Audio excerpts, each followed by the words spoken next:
All right, So it here looks we like are. we are live.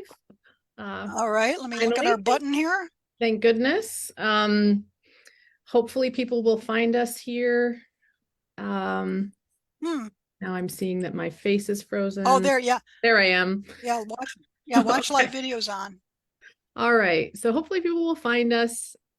If not, they'll be able to watch the videos after the fact. But I'm so glad to be here for our next discussion of New Jerusalem. And this week, I'm joined by Karen File from Chicago. If you want to say hi, Karen. Hi.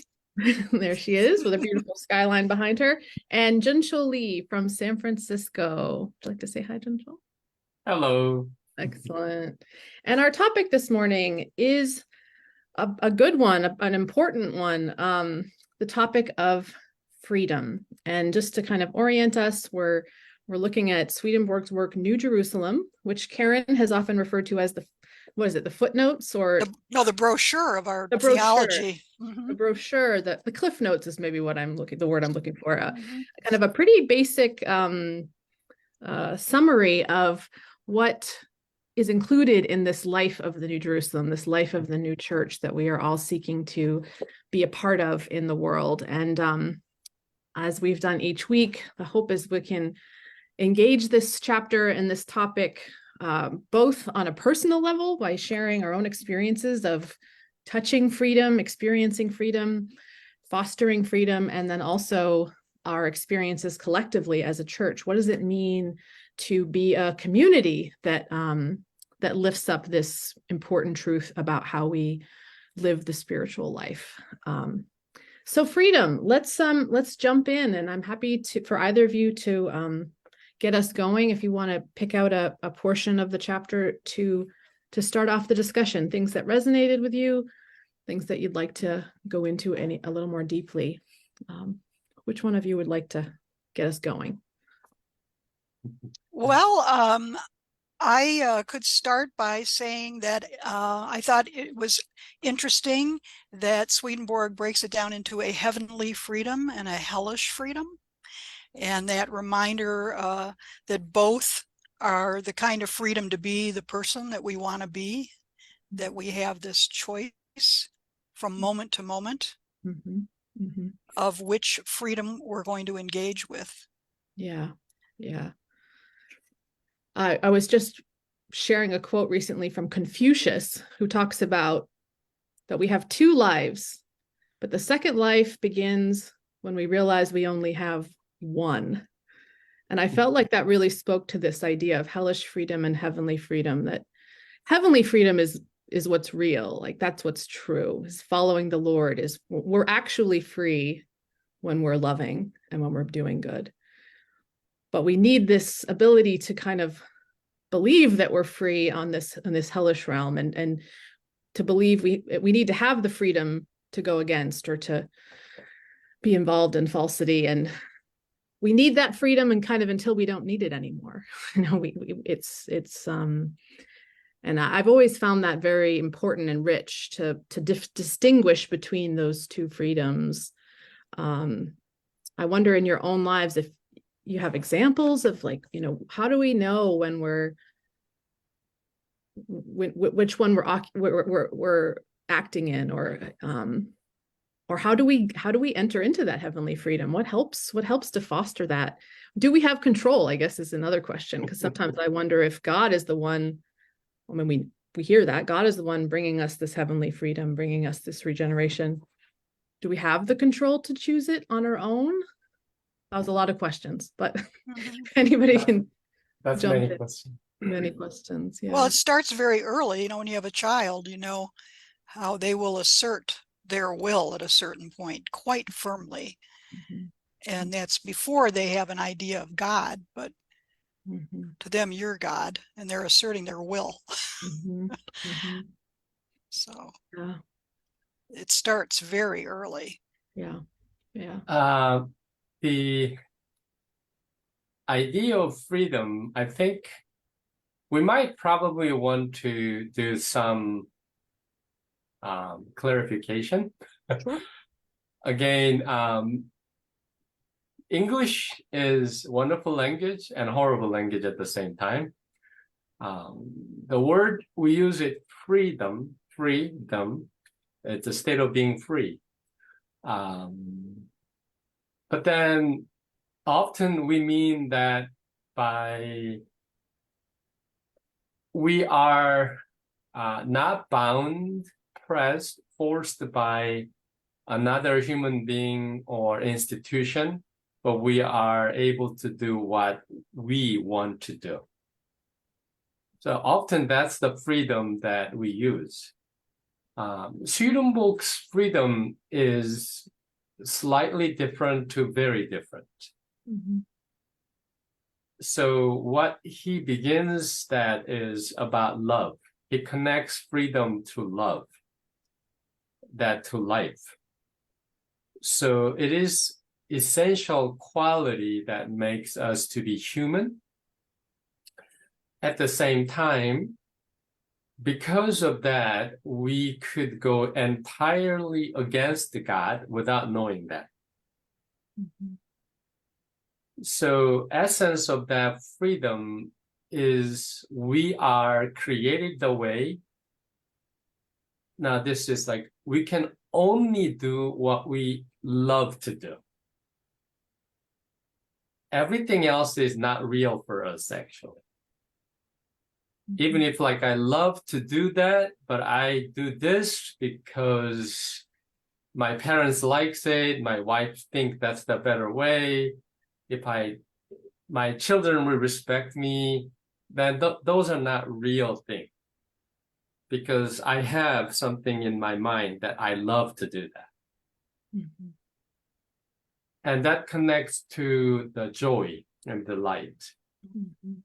So Swedenborg's world view is that God is joyful and delightful. God wants all beings to be joyful and delightful, Mhm. or at least have a pleasant life. And that's true to the beings in heaven and beings in hell as well. Mhm. Yeah. Mhm. So that's kind of framework. Yeah. Now, my opinion about your question about heavenly and hellish, it is very tricky, but Swedenborg's suggestion is that we cultivate hellish freedom as we begin our life's journey. Mhm. And we live with it until we realize, wait, this is not right. Yeah. Then we cultivate something else, and we are reformed, then we enter into the heavenly freedom, which he talks about the real freedom. Mhm. So the reality between hellish freedom and heavenly freedom is the difference that hellish freedom is probably more of as an addiction. Mhm. It certainly brings certain pleasures and joys to you, but you don't really control it. Yeah. Like having an addiction. Mhm. Mhm. But heavenly freedom brings joys and delights, but you have control. You have choice. Yeah. You have choice, you have a control. You can do other things. You can do different things. Mhm. Yeah. Yet And you're, still brings joys and delights. and you're also That's more, you're in truth too. So exactly. you're in reality, so you have the benefits of being in reality. Absolutely. Yes. Right. Right. He Yes. says hellish freedom is slavery. Exactly. So the idea that it's like addiction, that's a good modern Well, and maybe it's Way of like putting it. right. maybe in addition to it, like being like addiction, we could think about it as kind of our reactivity. You Mhm. know, I think of Yeah. there's so much, you know, research and knowledge now about the way we're formed by our families and these patterns of behavior that we almost have no control over. It's just how we've been formed to act, and it's often there's often anger or, you know, destructive emotions often come through that, and it's not until we start to become aware of it that we can change it, because we're almost not we're not free, as you say. We're kind of in slavery to these habits. And I often think of them as they're psychological, but I think in a Swedenborgian frame, it's it's all of it's our ancestors kind of yelling at us from all the generations of this is how to be, this is how to be, this is how to stay safe. And often it's this is how to stay safe, and it's protective and it's competitive. And that's a hellish, and maybe Swedenborg would call it hereditary evil. You know, it's these ways we've been formed, and we're free in it. And I'm very struck with the way he talks about compulsion, that we have to realize we have some freedom to be hellish and kind of own it. I was thinking about that maybe some of the most destructive attitudes of the spiritual life are having the attitude that we don't have a choice, or you know, that kind of this authority will be, you must go to church or you must behave this way, that doesn't even allow us to think about what we're doing. But if we can actually make the hellish choice, own the hellish choice, then we actually might have the ability to learn from it and choose something different. That's part of, and you see that in his writing, that's part of why we have these two choices, is so we can start to decide what we want for ourselves. It is a little ironic because, you know, we've got the statements that, you know, doing evil can be pleasurable. Yeah. Well, yeah, in the short term, I think experience in life is that you find out you either run up against the law, or you foul up your relationships, or something, you know, that at the end of the day, it is not positive for us. And the thing you brought up about ancestral, it's that, you know, the idea we're born with evils of all kind that need to be laid aside if we are to be saved. So we're actually we're a little tap over to evil when we start out, that we need to bring that to awareness. So we do, you know, that process, while it's pleasurable, I think we learn, if we're paying attention, that there's got to be a better way than exercising our will for what selfishly seems to be in our short-term best interest, or what we just want to do. Barb Boxwell's joining us on Facebook Live. I'm so glad she found us after all our technical difficulties. And she's asking, how do we get the heavenly freedom? Oh, yeah. Two things that Swedenborg talks about. Heavenly freedom is a gift from God. You have it. You only need to gain access to it by balancing the hellish freedom that we've been living. So it's kind of summarizing what Sage, you're sharing in a Buddhistic way. It's a Swedenborgian class, but we can use Buddhistic way, right? Buddha's teaching is that everything is creation of our mind. And often people put that into too much of interpretation, like saying, even the cup I'm holding is illusion because it's creation of your mind. Not true. Buddha wasn't talking about material things. Buddha was talking about psychological and spiritual element within us that came into being as we were reacting to what was happening to us as soon as we were born. So our brain and our emotional capacity is already intact as soon as we're born. So when we're comfortable, we feel comfortable, we react to it. But when life is harsh, even as a baby, then you react to it. These reactions create certain foundations within which actually you later develop or create your own reality. So if baby is grown up in a very harsh, abusive situation since the infant, this baby has essentially negative view. Why? Because life was hard and abusive. Now, Swedenborg saying, in order to counter that, hopefully parents and grandparents and aunties and uncles around surrounding the baby would give lots of love and lots of truth. He talks about remains of good and remains of truth. These are what enables or support us when we acknowledge that, oh my gosh, I've been really loving material things too much and I've been selfish. I want to change my life. I want to really love people. I want to do something. And that remains kind of rise and that help. Mhm. Creates that freedom. So to a degree, children grow up in a very abusive situation, may not have those remains. Therefore, they may not be able to actually come into cultivating heavenly freedom. Mhm. I kind of explained that, before about rationality, but it's kind of similar thing. Mhm. Because heavenly freedom, we cannot begin cultivation unless we have rationality, Mhm. Mhm. right? We need to be able to see, looking within our life and ourself, wow, that's not good. And that's very materialistic. Now, but then this is good. I want to cultivate that. Mhm. And not in other people's life, in my life. Our own inner experience. Well, it's interesting you brought up the example of kind of early childhood abuse or struggle.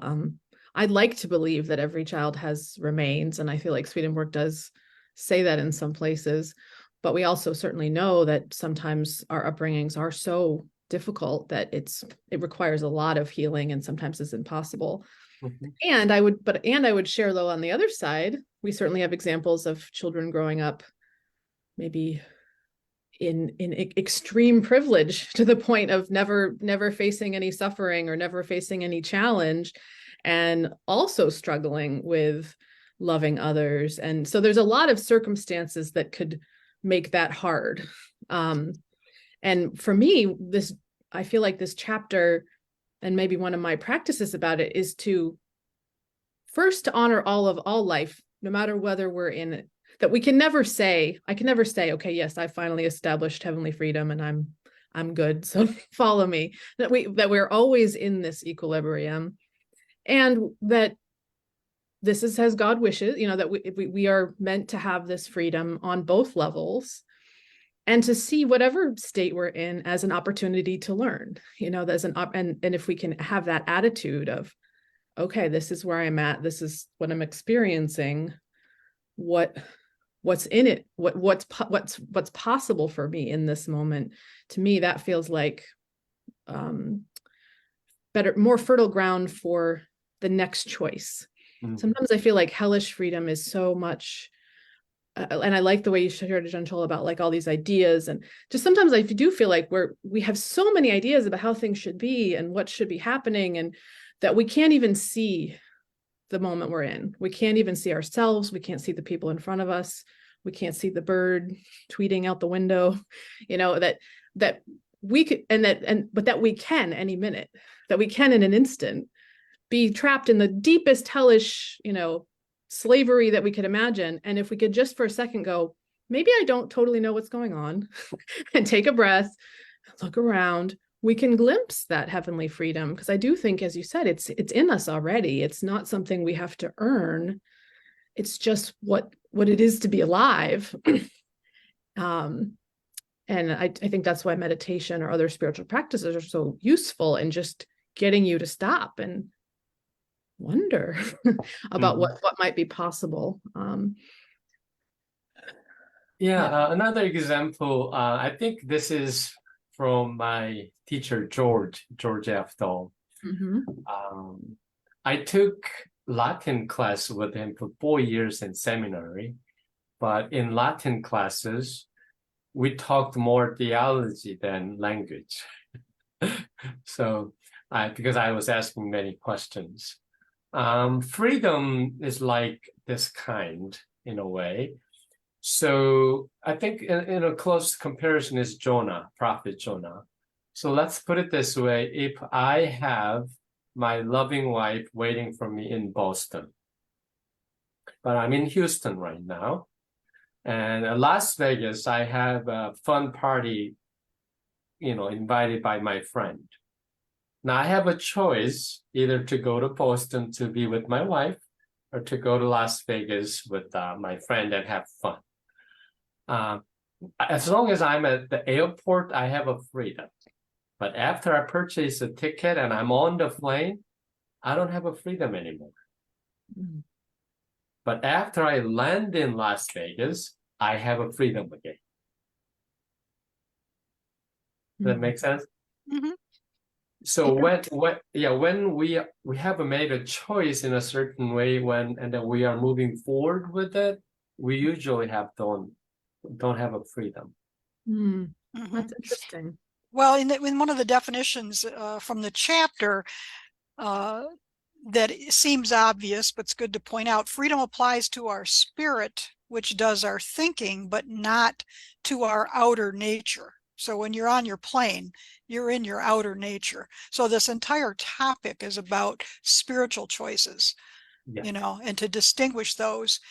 Freedom is the ability to intend either good or evil, or to think either truth or falsity, the ability to choose one instead of the other. And as Mhm. you were giving the example earlier of a child from abusive background, there are times when we are totally acting out of our natural, it doesn't even seem to reflect thinking. We're just trying to provide for our needs. I'm hungry. I'm going to take this bread. I'm not even thinking about the spiritual consequences of that at the time. So I think it is possible for us to be Mhm. so low that to other people it seems as though we don't think.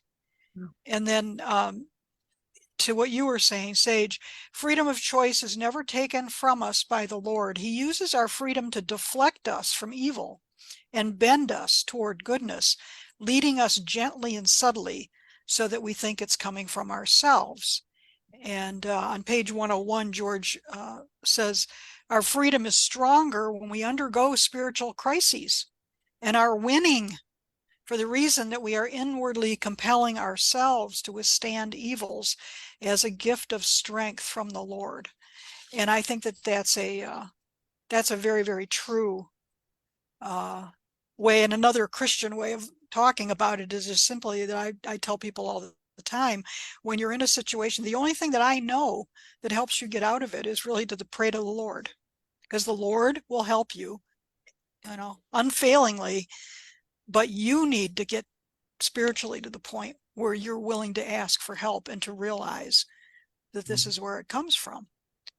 And that's just another way of saying that. Yes. It's such a good. Sorry. I just came to my mind. I forgot where it is written now, but Swedenborg recommended spiritual practice of daily spiritual practice of this. Repent, read the scripture, pray. Mhm. Mhm. Mhm. Well, and it's such a good reminder that heavenly freedom, developing our heavenly freedom or experiencing our heavenly freedom doesn't always feel fabulously. Doesn't necessarily mean and I think sometimes we want it to mean that I'm free finally. I'm calm, I'm peaceful. I think, you know, I'm saying that, but then I think at the same time, I think there is an element of heavenly freedom around being willing to stay. And maybe that's the stance of being in the midst of spiritual crisis and yet being willing to trust that the Lord is in this too. And that, you know, and I feel like that's such an important thing for us as individuals, and then to help each other to feel. And that's partly why community is so important, is, you know, so much. So, and I know personally, this is so often I fall into a crisis. Oh, what did I do? Why have I created this suffering? What could I have done? You know, I believe somehow I can time travel all of a sudden and like change the past, and that somehow I could have done everything. And then I add a whole other level of suffering onto the experience of suffering and thinking that I could control it.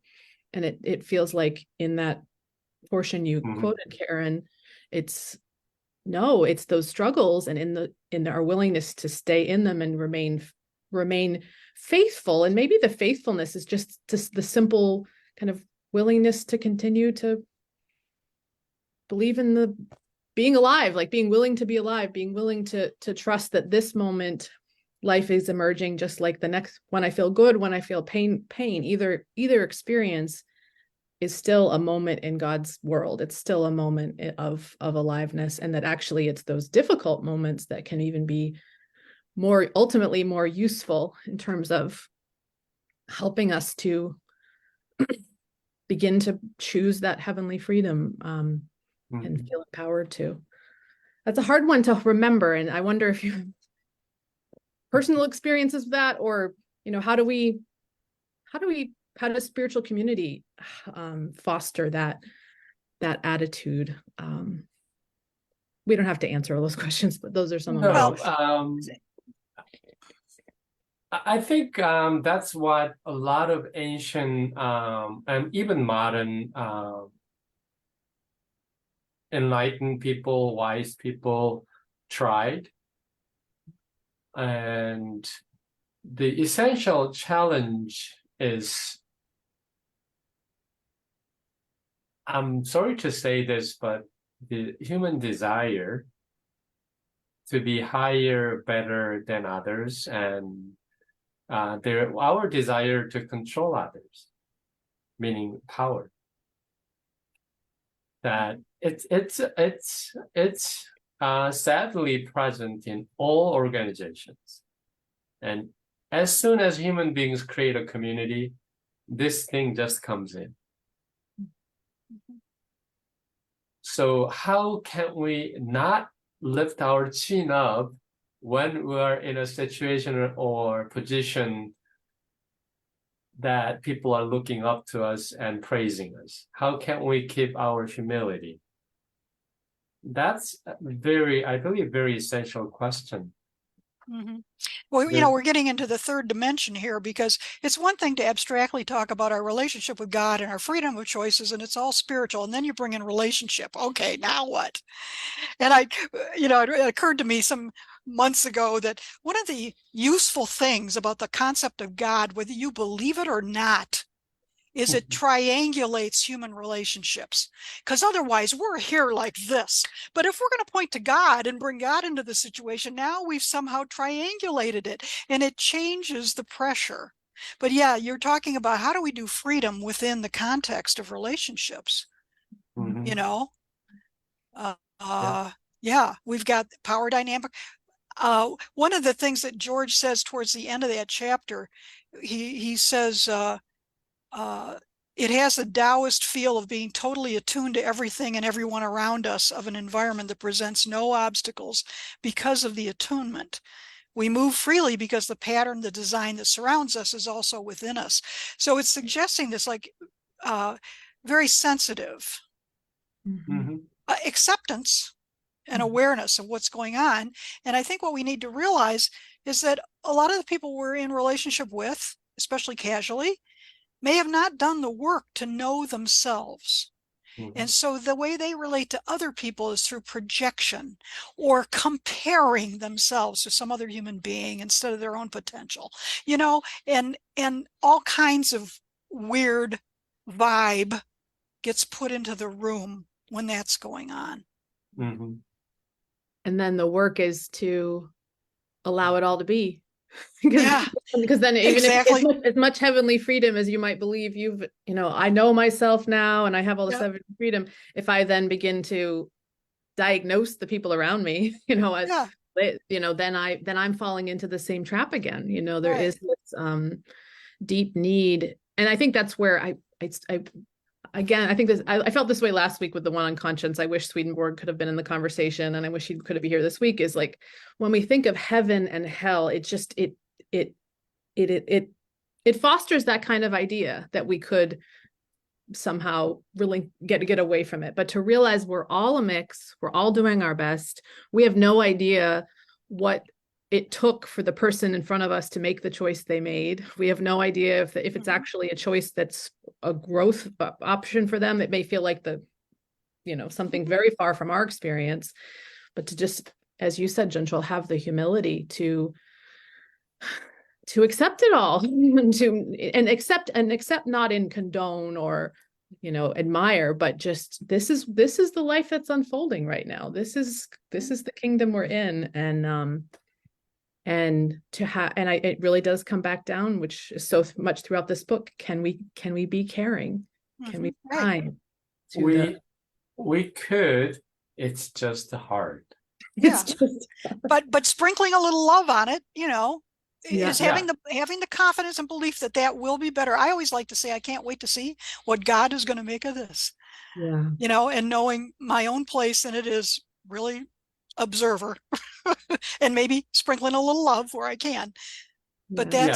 that's really all I can do. Exactly. In a way, the word love is the beginning and end of Swedenborgian theology. Mhm. And what connects between the two love is actually word joy. Mhm. So freedom, in a very simple way, is that human beings are all designed to feel real when they do what they love to do. Mhm. All the rest of the things are not really real for them. Yeah. They do it for the duty, reward, social pressure, reputation, to please others. But now, what's the nature of love from divine love and wisdom? From God's perspective, it is to feel joy in the other as my joy, Mhm. and to wish all that is mine to be yours. Mhm. Well, if we can copy 1% of that mentality, Mhm. we are very close to have heavenly freedom. Yeah. But it is very hard. I'm a parent of 2 children. I have a wife, so I try to practice in the way that is okay. So I do my best to make them joyful.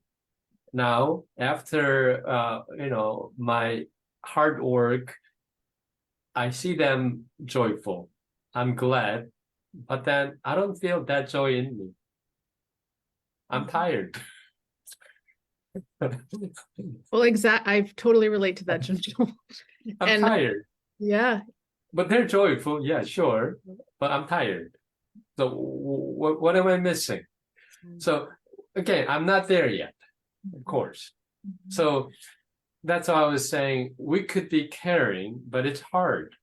It is about being sensitive to others' need, observing, right, Karen? Observing others very carefully, but also understanding my own capacity and capability, and then finally being willing to do something that is for them and not for me, yet without having big expectation or reward in the mind.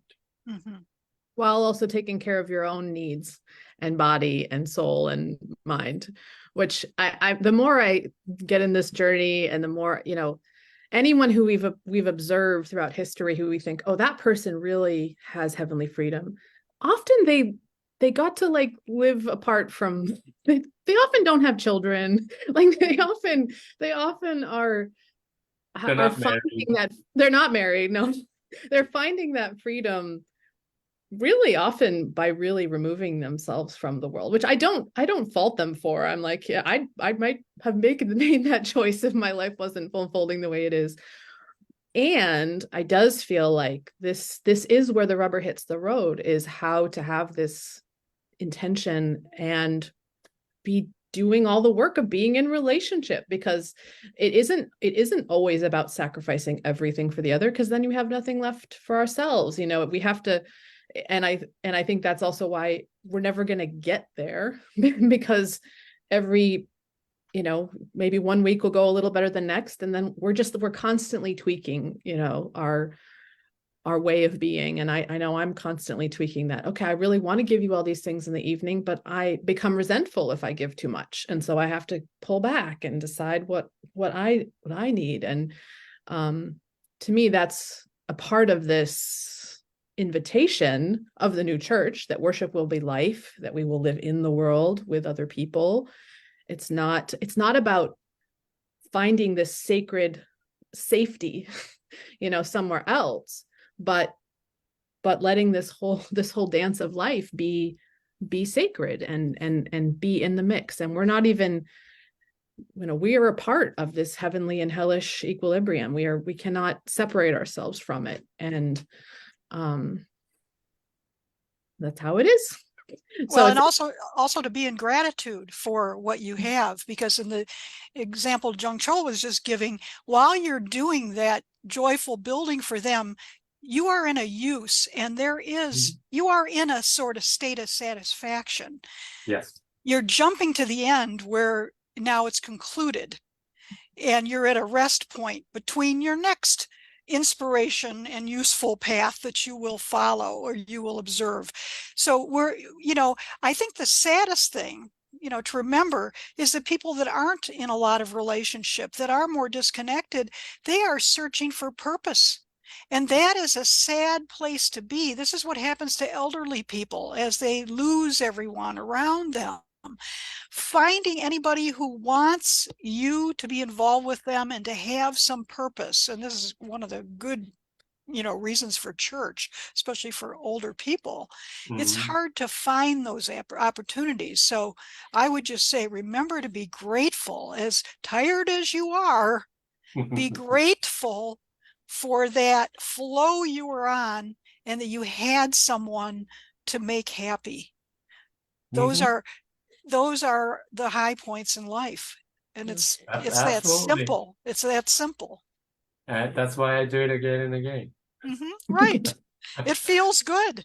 Mhm. It feels good to do good. So also, but talking about freedom, I think in Swedenborgian context, you also need to know the word proprium. That's one of the hardest concept to understand in Swedenborgian theology, and one of the most confusing one.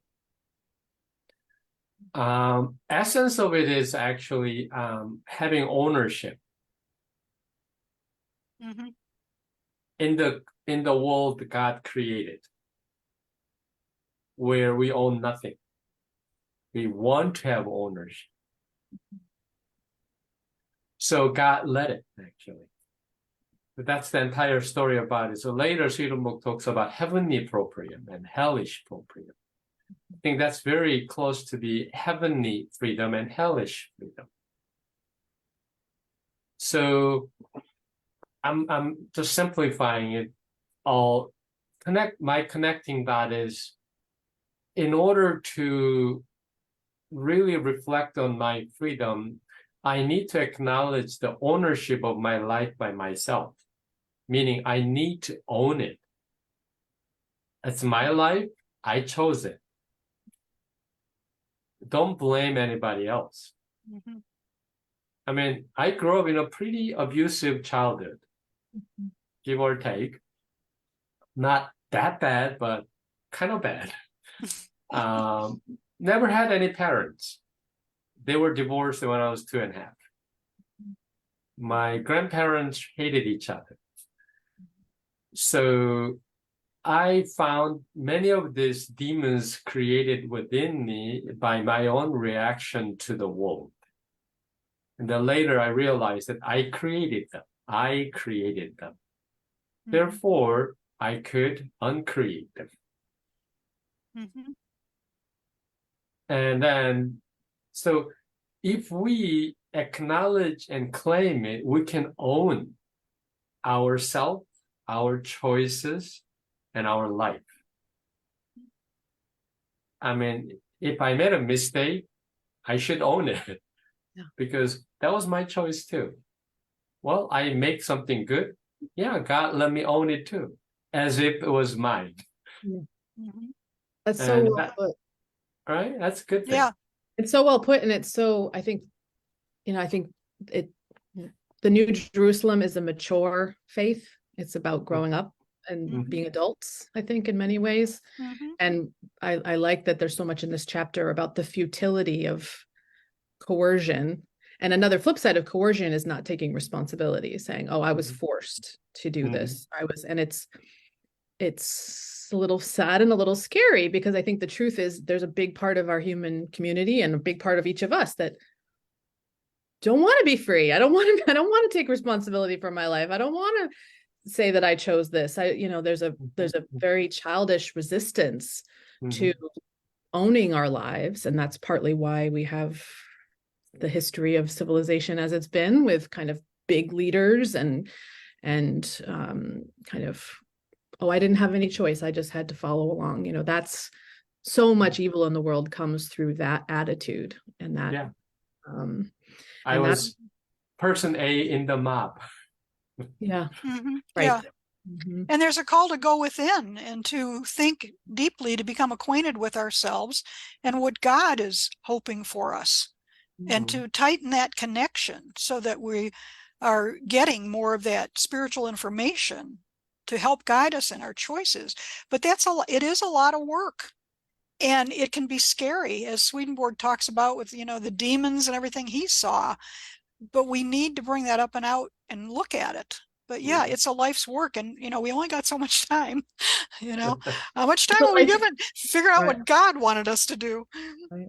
Well, it's a life's work, and I think it's been made harder in part because of the way our thinking has been fixed and probably perverted over history, you know, in terms of thinking that we do have to figure it out, that there is a right way to do it, and we better sort it out, that we're born evil, you know, that I think there's a lot of indoctrination that makes it difficult to then really meet ourselves, because we immediately begin to be afraid of our faults, or feeling like, oh well, if I see it, then oh, I'm the worst. Much better to stay in denial than to have to like be so upset. And I really feel like that's another part of adulthood, and a part of what I hope we are proclaiming as a church is like everything's okay. Like you're fine, you can. And I think we see this, you know, people who have conversions in jail, and you know, there's nothing you can do to separate yourself from the love of God. There's no, you know, and that's really important. It's still, I think, really important. People are still needing to learn that. And that's one of the biggest blocks to our growing up is, can we really just observe our life as it is and be really honest about it, and not immediately jump to, oh, and then this means that I did all these things wrong and I should just beat myself with a whip until, you know, the end of time. But to be able to look at, yeah, oh wow, I chose all those things, wow. Well, that was Okay, Henry. what am I going to choose next? That was Henry James's problem. Yeah, you don't want people to fall into vastation. Mhm. You don't want them to feel so bad that they just go into a deep depression. And then, of course, what was the way out of that? The doctrine of uses. Mhm. My mother used to always say, do something for somebody else. You're depressed, go do something for somebody else. That's the door out of that, you know, which again, a beautiful aspect of Swedenborgian theology. But you're right, you know, because we seem to be teetering toward more people going into vastation and maybe tuning into Netflix or something and not getting off the couch for days at a Yeah, time. that's another thing of the pleasure and entertainment. Western culture, probably because of Islam and Christian influence, I think Judaism is not too far away, there's about a lot of beating self, bitter about self and criticizing self, making self worthless. Mhm. And then there's somewhat little confusion I find among Swedenborgians about love of self and selfish love.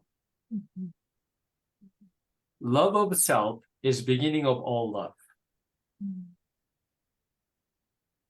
And same thing, love of the world is not a bad thing. In a way of saying materialistic love is not good. Or in Swedenborg's way, I think in a couple of places he actually clarifies it. Love of self is the beginning of all love. Love of the world is the next chapter. It becomes only bad, we put them on top of love of the neighbor and love of the Lord. Only when we think they are the most important ones, then it becomes bad. It's a priority issue. So, but because of that, I also see that a lot of people try to avoid that. I love myself, or I love my car, I love my house. There's nothing wrong with that. Mhm. Mhm. Absolutely nothing wrong with that. Even like you want to be rich, there's nothing wrong with that. Mhm. I want to make a lot of money. Is that no, that's good. But use that as some instrument to bring something spiritually good. Or acknowledge that there's a divine and there's neighbor, which are essentially deeper and higher goods. Or I love myself, so I want to do something this. I want to make myself comfortable, joyful. Yes, Karen, I want to watch the Netflix movie that I really enjoy. There's nothing wrong with that. Mhm. Yeah. But so loving self properly is something that I see a lot of times missing. Mhm. And Well, that's we have a whole Catholic tradition of beating yourself exactly. and shame and guilt. Exactly. Yeah. So as if like pleasing yourself is something really bad. Like people only want to do it in a closet. Mhm, mhm. No, you should do it in a public square like these young people in other country, Mm. and be happy with it. And there's nothing wrong with it. Right. Yeah, I've never understood the concept of suffering vis-a-vis uh, within the Swedenborgian theology of talking about that, because to me, suffering seems to be out of the picture completely. It just means you're not in alignment. You know, it's a matter of make some different choices and you'll get back in alignment. Well, I yeah, don't see that. I don't see that. We can be in spiritual crisis, yes. but suffering again, that's being separated from what is true. Look at what's going on, and you will get guidance of what to deal with this. I mean, I don't think it's really in the Swedenborgian canon to I agree with you actually. yeah. Suffering only happens spiritually when we are about to reform our old self into new. The old self brings all the agony and pain, Mm-hmm, and that's the suffering. mm-hmm, And then that's actually a moment of devastation mm-hmm, because it has to die. It doesn't want to die. Mm. It brings all of that. yeah. But that's only at that moment it happens. Swedenborg does not like suffering. Hey, he's the guy who drank 12 cups of coffee with like each coffee, he put 7 sugar in it Sugars, and they had cookies. and cookies. Mhm. So Uh-huh. Swedenborg's entire perception and message from God is that God really wants the world to be joyful Mm-hmm. and all the human beings to be joyful. That's why there are 3 degrees of heaven. You don't have to go to celestial heaven. Come on. You don't even have to go to spiritual heaven. There's also like a natural heaven. So even book Heaven and Hell, he really insists that it's actually harder to go to hell than heaven because Almighty God never gives up. Mm-hmm. So going heaven is much easier than a lot of Christian churches are talking about. Mm-hmm. Well, and I think that speaks so well to the acceptance of that there's a part of what he shares that I do think, and I think this is something that I know I've struggled with, and we're not always on the right side of this because we have this idea of regeneration. We see the 7 steps, there's the human part of us. Oh, I want to get to step 7 because I want to All the win. way up. I want to win. But to realize that God's the one doing it, we're participants, so let yourself be where you are, and I find that to be really important when I am going through a spiritual crisis or suffering, to honor the state I'm in, to honor the place I'm in, whatever it is. And if I need to watch Netflix to relax, that's okay. That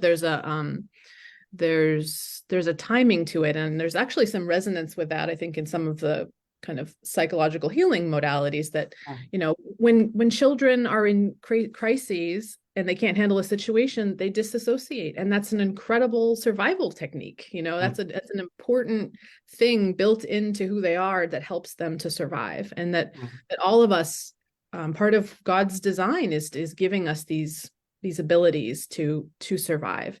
And that's good. And it's all changing all the time. So to be okay with what it is, but also be aware that along the path, it's gonna change. And as you said, Junshul, sometimes that change comes through when we're ready for that change. Sometimes part of what motivates the change is this eruption of suffering, of really feeling the weight of, oh, you know what, that worked for me then, that helped me survive then, but now it's time to move on. And the suffering can be useful actually in that process. We just had a little beautiful side correspondence in the Ezekiel class relating to what Junshul was just saying about how it's the old stuff that is part of the suffering, and that is the story of Sodom and Gomorrah, that Lot's wife turns to a pillar of salt, and salt representing an unwillingness to let go of the past. She turns around to look at where she had been living, and against the warning, and she turns to a pillar of salt. And that is just, to me, such a beautiful correspondence of that idea of stiffness, and just, like what a pillar of salt would be like, and not just go forward, don't look back, go with God, don't look back. Yeah. Don't create that suffering. Yes, from Tao Te Ching, that's why one of my favorite quote is that people who are living in the past are depressed. Why? They keep on looking at something that happened. You can't change them, but you want to. They're depressed. People who are living in the future are anxious. You are keep thinking about something that hasn't happened yet, but you anticipate it as if it's happening. But you realize all your effort is in vain because it hasn't happened. And you're uncertain that what you're doing will actually prepare for what happens. That's why people who are living in the present are only content. Right.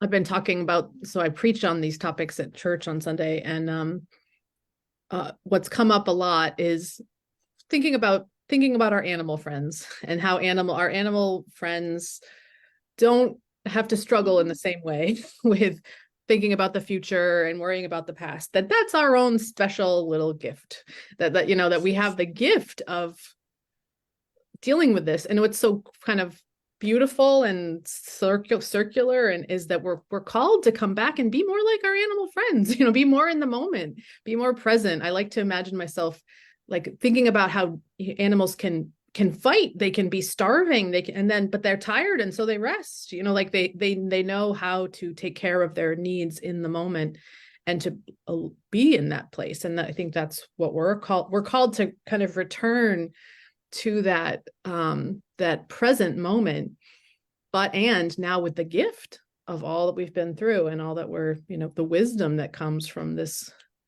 mental journey that we go on as humans. And it's part of our spiritual evolution. And I don't, what that may make possible for this world, I think that's part of what the vision of the new church is if all of us could go through these mental gymnastics and then come back to a recognition of the present moment and the simplicity of it, then how might we live? And I don't think we even necessarily know yet. Like there's we've had little glimpses, and certainly the good has been done in the world, and we can kind of guess. But I think it's a whole different way of even operating in the world from a place of acceptance and in presence in the moment. So much of the things we're doing in life are because of anxiety, or they're because of depression. They're because of that. Those things are driving many of us in building things and destroying things and all kinds of antics. The only modification I would make, which based on my own personal experience, on the idea of being in the moment, is that the good Lord does give us inspiration to prepare. We do get thoughts that say to us, prepare for this, this is coming. And the happy person follows that and prepares for that. So I would just open that definition of being in the moment to listening to your messages of preparation, because we do get them. And people even have foreknowledge of things. Like my sister-in-law just passed away in September by surprise. She fell. She told her daughter 2 months earlier, if I go first, your father needs help with his meds, just out of the blue. Perfectly fine. We were all together this summer at the cottage. Unbeknownst to her, all the rest of us, she had a fall when they got home and she died. So, you know, she didn't have to say that, but she did, because I think she was in the moment, but she's responding to a foresense. So anyway, I would just like to say that, because I don't think being in the moment means running around like the grasshopper in the summer. No. Yeah. And unlike the ant, they're not Yeah. preparing for the coming winter. Yes, we have to use our rationality. We have to listen to our influx. No, I totally That agree, is- Karen. It's personal. It doesn't mean we have to go out and solve the problems of the world. It's just you take care of what you need to think about, Mhm. and when we don't deny it. Yeah. And when we are present, like it sounds like your family member, Mhm. I think we're receptive to deeper wisdom, Right. deeper knowledge. This is Right. where we can sometimes really sense the inflow of God in us. And Yeah, because I think the idea of being in the moment sometimes can feel like, oh, I should do just what I see right now. And when we're told to prepare for something, sometimes we're like, no, I don't want to do that, because that's going to cost me something right now that I want to do. Oh, I'm going to take time to prepare. Oh, okay. Maybe I'll do a mini course at convention about that, how Western world misinterpreted about being at the moment. I think I think you should, Gentle, because I obviously, like, as a parent, as a mother, I mean, I realize being in the moment does not mean I no longer make dinner. Like there's a lot of activity that must flow through us there. It's just about being in the experience. I mean, that's the beautiful Zen saying, before enlightenment, you chop wood, carry water. After enlightenment, you chop wood, carry water. Like there's still much to do. And it's not about reverting to an animal state. No. But it's a new state. And so we are times. Yeah, I'll make 2 comments. 3 more minutes. Yep. Okay. One is that Taoistic perception of being present doesn't mean not looking in the past and thinking about future. You do that, but you're living in present where you can make a difference. So, in a very practical way, you're focusing on something that you can make a difference, not something that is not real yet, or not yet real anymore to you. So real present means not today, not this second. It could be this year, it could be these 10 years. Yeah. So some people like apply that totally literally, saying like this hour, it has to be today. I'm like, I'm not sure where that came from. Yeah. And the second thing is about kind of listening that Karen was saying. Swedenborg didn't have a radio, but if he had one, he might put it in an example, like human beings are like a radio actually, that there are so many stations, but let's say there are 2 stations, two big broadcasting stations that you can listen from, and both of them are available all the time, but you tune in. If you're tuning into hell, everything's negative, everything's very depressing. But if you don't like that channel, you can tune into heaven. And everything's positive, everything's inspiring. And that's the choice, that's the freedom. We have that freedom. We can change the channel, which one to listen to. And the only place that can affect anything is in the moment. Yes. Right now, to choose. Yes. Okay. And it can have profound effects on the future events of our life based on the faith that we have to perceive life as good or to perceive life as continual suffering. That's our freedom. Yes. Full circle. Do you have any last comments, Karen, before we log out? No, I think that was No. a good summation there. Good summation. And I think you should do that mini course Yes, please do that mini course, Jinchul. I think that would be if very you're helpful so for us. inspired.